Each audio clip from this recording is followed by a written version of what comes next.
Charlie, Yes. where do we start? You are synonymous with BMW in Nelspruit. You are the go-to guy outside of a dealership for BMW. They say so, yes. It's a fact. It's a fact. You've been in the game for years. I would say you would know these cars in your sleep above anybody else in this town. So where did it all begin for you? Well, it started since when I was a kid. The first car that my dad gave me was a BMW Zeta, a 250cc Zeta. Okay. That he brought in from Germany, because he descends from Germany. All right. And that was one of the first 100 that were built from a production line. So, of course, when my parents got divorced, we lost that car. Okay. My old man went back to Germany. But and I stayed in South Africa, of course, with my mom and dad and my sister. Well, I mean, I went through school. I was busy. My old man taught me a lot about the cars when I was a kid. Okay. But they got divorced when I was in standard 3 in the old term. What is that today? It's in grades. I don't know, grades 7, 6. Yeah. Yeah. So anyway, grade 5. Grade 5. So, Grade 5, yes. so anyway, because he was gone, but he taught me a lot about the car. So I've got a passion for BMW since very young. There was another one that we had. We actually got that for a can of, actually a bag of Valencia oranges. Because I had a problem with the brakes on the car. That was a Zeta 300. Okay. So the first one was a left-hand drive and the other one was a right-hand drive. All right. And of course I drove that around the farm. We were living close to Garankuwa Okay. in the Wild. Okay. Let's just give it a second. Let this ISS pass. Okay. Noisy guys. Yeah. Who's it? Yeah.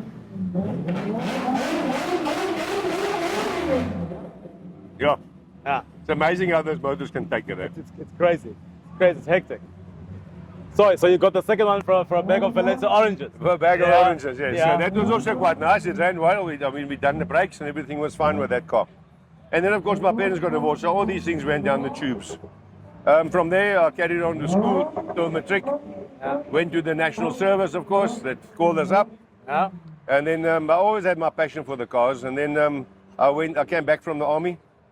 And then after the 2-year stunt, and then I worked at German Motors. Alvin Gertler was a friend of my father's. Okay. He was a specialist in Volkswagens. All right. Where was it? That was in Pretoria. Okay. Next All to right. Lion Bridge in Pretoria and Church Street. Okay. And from there, he said to me, I worked for him for a while, and then he said, no, he says, these Volkswagens are inferior for you, you should go to BMW. So he took me to BMW, and I went for interview, and I got the job. So then I did my apprenticeship. Okay. Of course, they gave me, it was 18 months later, and then I was qualified because I already had academic matric. Okay. And I just had to do my N3, and I did the N4. And then, of course, we needed motor trade theory, which I had to go, of course, to Technicon for. Okay. And then after 18 months, I was qualified at Olifantsfontein. And what year was this? That was 1981. 81. Okay. Yes. Yeah. And then we carried on at Club Motors. I was working at Club Motors then, Pretoria's 416 Pretoria Street, with the owner was Ziggy Ludwig. And then we carried on there, and John Drake was my journeyman. And then Carlos Teixeira, I just spoke to him yesterday, he was our foreman. All right. They were refugees those years they fled from Lorenzo Marx those years. Mozambique. Yes, that's Okay. right, yes, Yeah. from Samora Machel, of course. Yes, The guys yeah. got terrified there. Okay. So they, of course, became technicians, and then we worked together for many years. And you're still in contact with these Yes, old I buddies spoke, of to yours? him. I spoke to Yeah. him yesterday. Okay. And then he's got Carlos Tune-Up Center in Pretoria. Okay.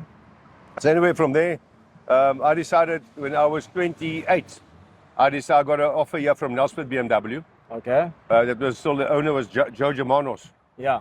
And then I came down because I knew Max Alexander from the courses that we did at Midrand.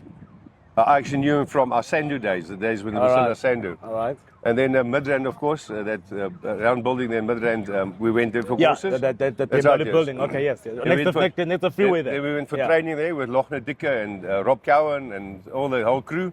Okay. And then Max saw me, and I said, I'd like to move out of Pretoria and maybe come down to a more peaceful place. And then he said, why don't you come down to Nelspruit?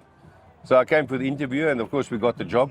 Yeah. And I brought a guy with Rudy Fourie that was with me. He was one of my appies, but one of the best I ever had. Okay. And then we came down together.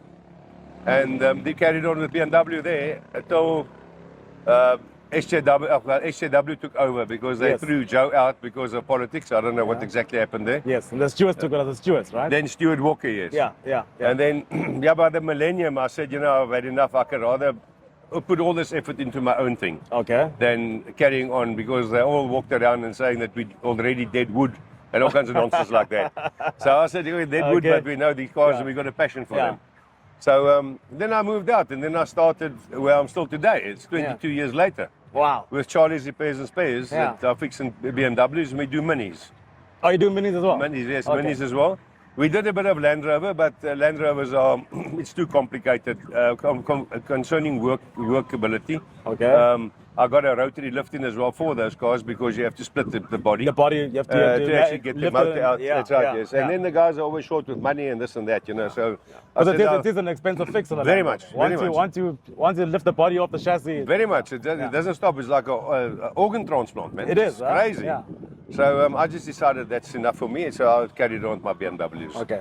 And then, of course, I get a lot of the cars that come from Maputo, because those are imports. They're actually grey cars in this country. Yes. So BMW, of course, are not allowed to work on them. Yeah.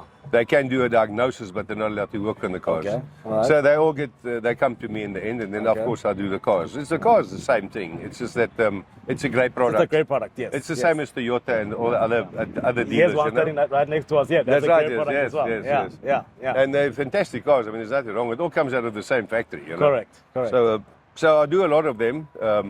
Sometimes you battle with parts because it's a foreign car for South Africa. Yeah. Then, of course, we have to special import from Germany, but Richard does that for me. Okay. Richard Nalunga, from BMW. And obviously, P&A. and obviously the VIN numbers are available at the Yes, dealers. yes, yes. Everything is listed. You know. Yeah. So I got one. He actually supplied me with the injector for N43 engine the other day, which you Okay. don't get in this country. Okay. It's a 116. Yeah. And so I got the injector. I installed it yesterday, and the car is running 100%. All right. So I'll just do the final testing on Monday, and then of course they can pick it up for delivery. Yeah. Well, that's basically it. I mean, and of course with my own cars, I've always been busy with the stuff.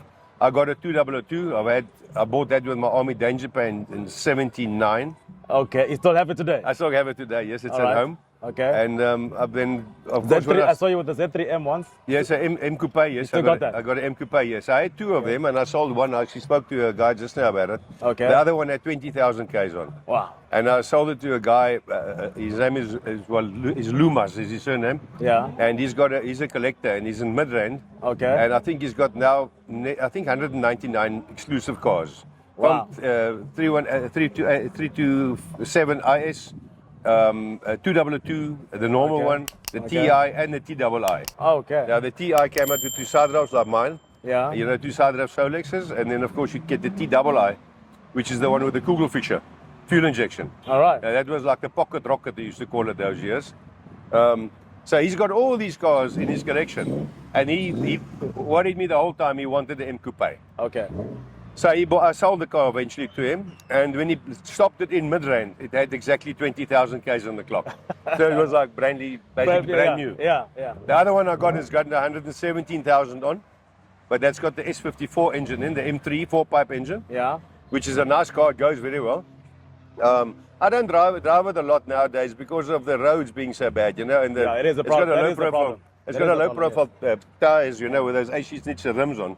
And I wouldn't like to lose one of those. The So, roads are letting us down. Very much. You can't enjoy the cars anymore. Yeah, so I drive my E53 X5, my 2002 model. That's now done 400,000 kilometers and never had a day's problem. Wow.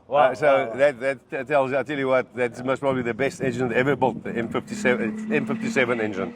Tell me, Archie, besides that, the best engine ever built, which BMW do you think is the BMW? Now, I'm not going to talk about the recent models because Look, if we talk the old school, I mean, Yeah. I got my 2W2 had the M10 engine in. Yeah. That was a bulletproof engine. Okay.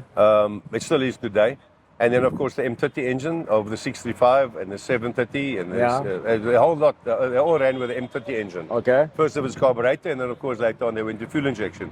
But those were superior engines. But, of course, I think the manufacturing cost was too high on those motors. Yes. So obviously they sized it down and put turbos on and got better with the fuel injection and you know the engine management. So they could get a small engine What we're seeing today. What we see happening today. They're claiming huge amounts of horsepower of a small engine, you know. Yes. But of course, when something goes wrong, it disintegrates. It It flies is, yeah, apart. yeah. That's how it is because they're forcing a huge amount of air into the force feeding that. That's right. Yes, with their turbos that are huge on those, the twin scrollers. So I mean, obviously boosting is the same as this one. Yeah. I'm really pushing it, yeah. But I mean, the internals are good.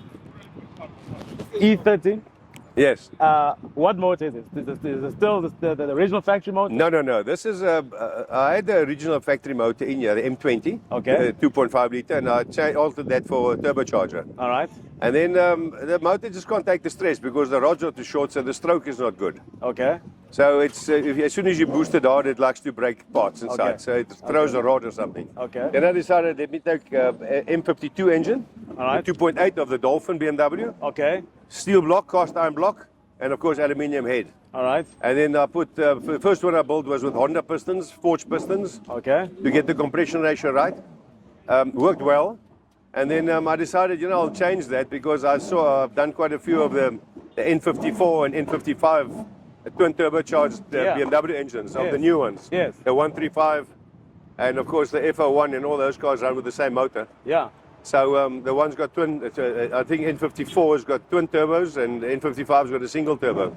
I'm actually with one busy at my shop now, a 535 GT. Okay. That the motor ran bearings, but right. it was because of a hijacking, you know. Okay. So they bumped the sump and the oil obviously ran drained out and they yes, carried on yes. going.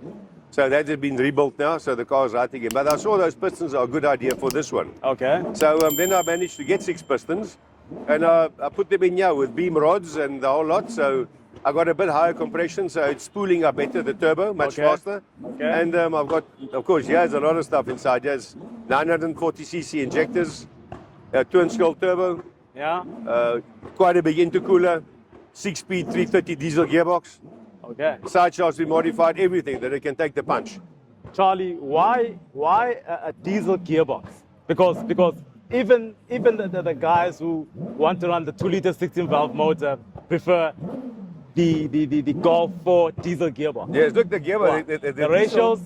Well, the ratio also helps a lot. I mean, you know, the diesel gearbox has got a short first gear. Okay. What is nice if you're in a dicing or in a competition, Yes. you can get the wheels to roll and then you can just slap in second gear and jump full on the boost. Okay. And just ram the gears in because the gearbox can take that punch. Okay. Because the gears obviously are stronger because of all the torque of a diesel engine. Diesel engine, yes. It can handle it very well. Okay. You know, especially when you maybe put semi-slicks or something on the car, you get a lot of traction. Okay. So obviously then you stress the internals of the car, you know, the whole drivetrain. So that for me, always diesel gearbox is always stronger. All right. That's why diesel is more expensive as probably when you purchase it Yes. originally. Yeah. Because of the components being much stronger. I mean, from differential, gearbox, prop shaft, everything is much stronger than the petrol one. You know? So that's about it. Let's talk about this car, John. Let's have a look what's underneath this bonnet. All right, let me open here. Yeah, this one I've had for many, many years. This is actually originally a 323 1984 model BMW. All right. And then my journeyman and myself, we built it those years. We put a 2.7 ETA motor. That was of the 525E of the E28. Okay. It was the E28? Yes, E28, yes. All right. That was the one that won, I think it was 1, 2, and 3 in the total economy runs. Okay. They won all the competitions because it was a low revving motor, but it was an economy motor. Okay. And then we took that and we put a turbo on that, Yeah. and it went extremely well. Okay. And then from there, the car was just with us. So the history of this car is basically, we bought it from a lady that the motor actually that exploded, so they had money to sort it out. Right. So we got it, I think in about 86, 87, we got the car ready. And this car looks So, but then I perfect rebuilt it condition. again. Yes, when I bought it back, because he actually sold it to one of his appies in Pretoria. Okay. He's got Newmarket Workshop, John Drake. Okay. And then the guy was doing top speed runs with the car. It was his highest speed that he could get, I think, was 290 kilometers per hour, which that was on the TPA speed trap. All right. So it's fast.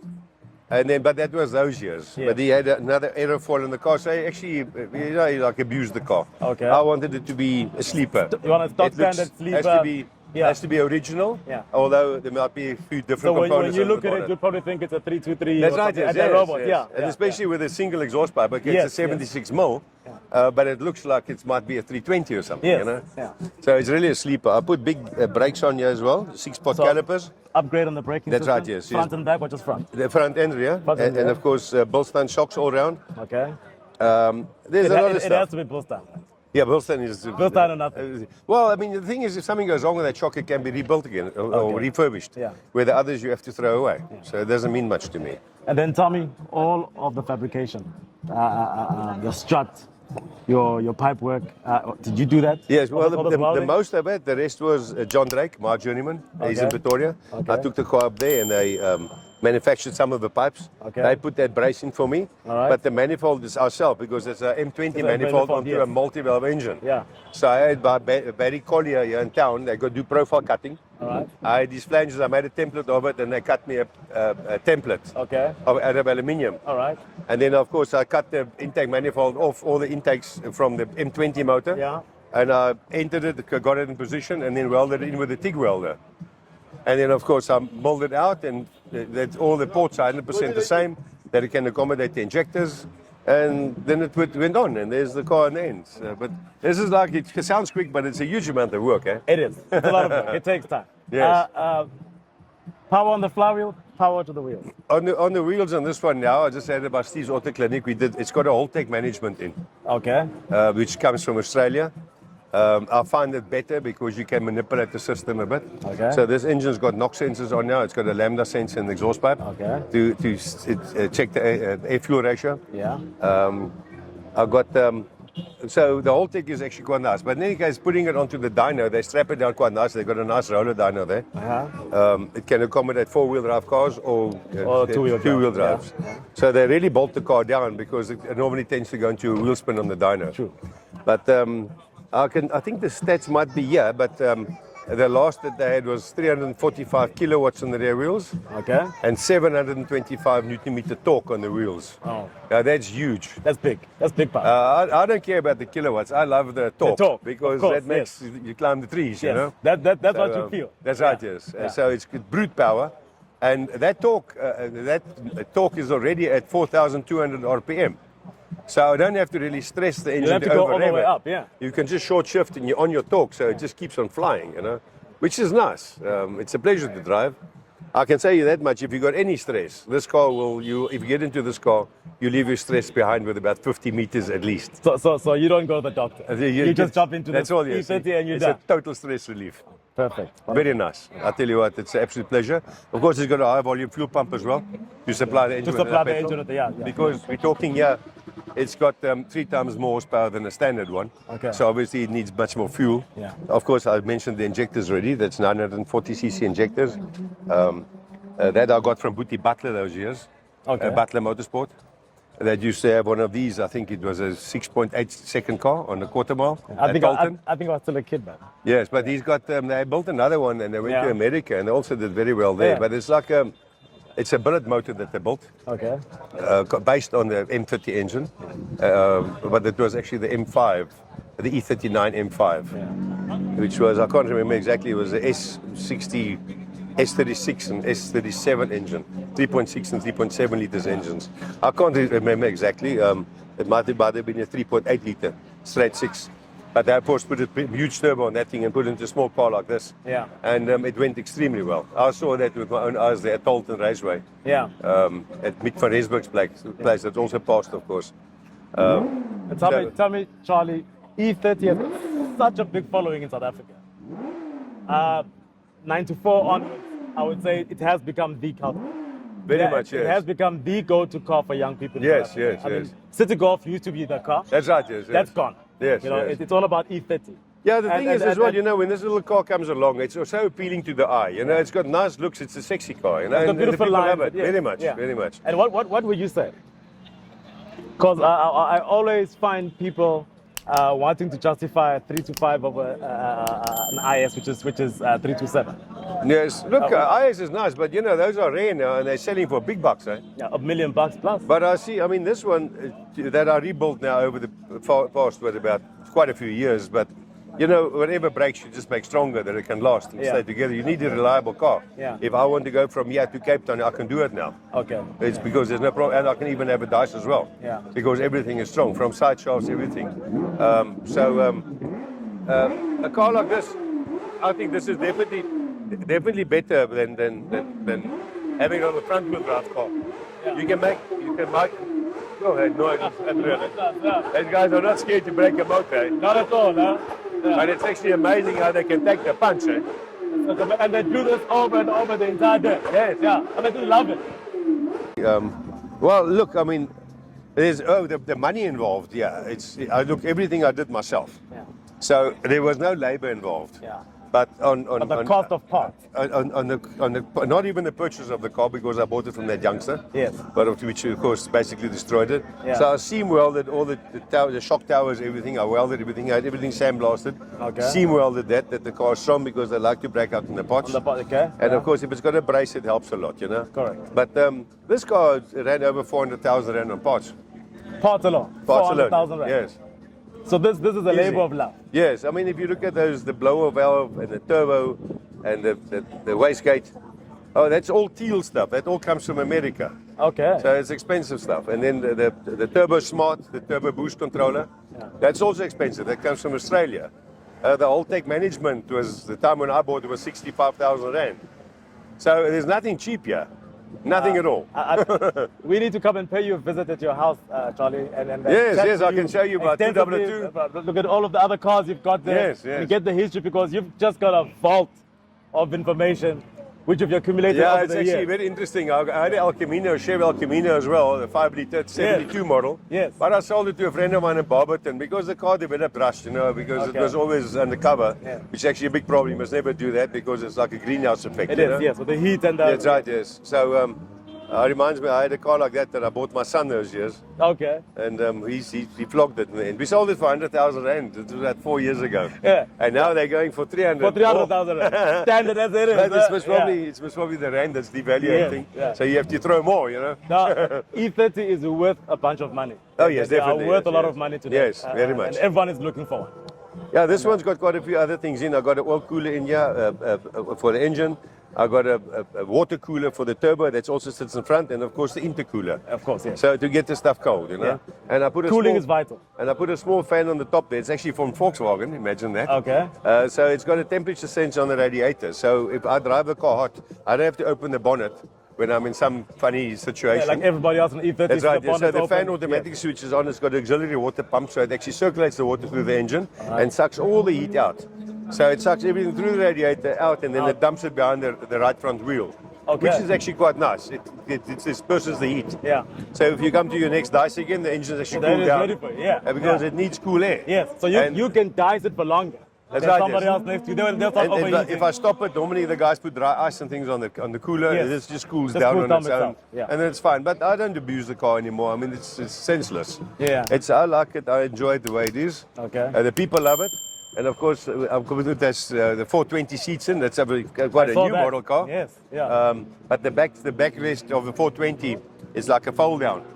So I couldn't use that. I got all the leather still at work with the seats. Yeah. It's very thin actually. It looks like an airplane seat. So you covered the original seat. So I in the back. yes, I sourced the right leather, and then I got Dino in town Just to cover for you, to yeah. recover the back. Okay, that's perfect. I think it's a good match, and I think the color actually matches the car. It looks beautiful. I Yes, think I had it- 911 Carrera seats in before. Yeah. Yes, and I sold that too. I didn't even sell it. I actually gave it to Clinton Charlie, you're and very Sammy. busy. You're very busy, man. You're very busy, man, Charlie. Very much, very Yeah. much. But I think, it's always I nice think to have something good. It's a beautiful sleeper. Yes, the rims thank you. are not very aggressive. Yes, right. Yes, it's narrow and wide. That's right. Yes. Yeah, sitting on Michelin's. Yes. Yes. Yeah. And Yeah, good tyre, very good tyre. Yeah. And many people don't actually understand tires, and they just put any tire on a car. The thing is with the Michelin, you can see there's hardly, if there's any weight on it, a balance weight, Yeah. it doesn't happen. Okay. Because as soon as I found when we used to install tires, if it doesn't balance, you just undeflate, you just turn it a bit Yeah. and start balancing, and normally it doesn't even need a weight. Okay. If you got a proper rim. Yes.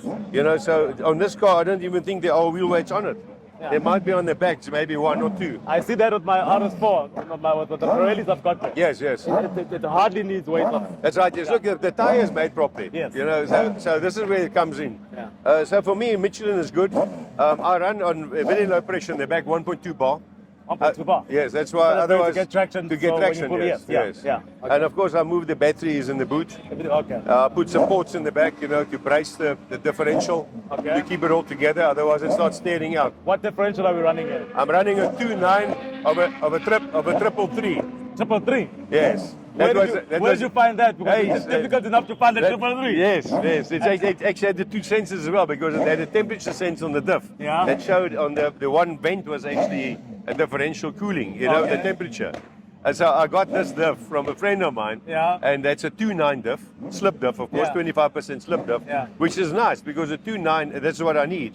And right now, Because the ratio here on the 6-speed diesel gearbox, the 6 gears, a 1-to-1 ratio. Yeah. So it's not an overdrive like the older cars used to have, which I would have liked because of the turbo. If you can have overdrive, it's nice. Yes. But my ratios are nice now that I can, with a 2.9 diff, and the wheels roll quite far, that I can do a good speed on top speed as well.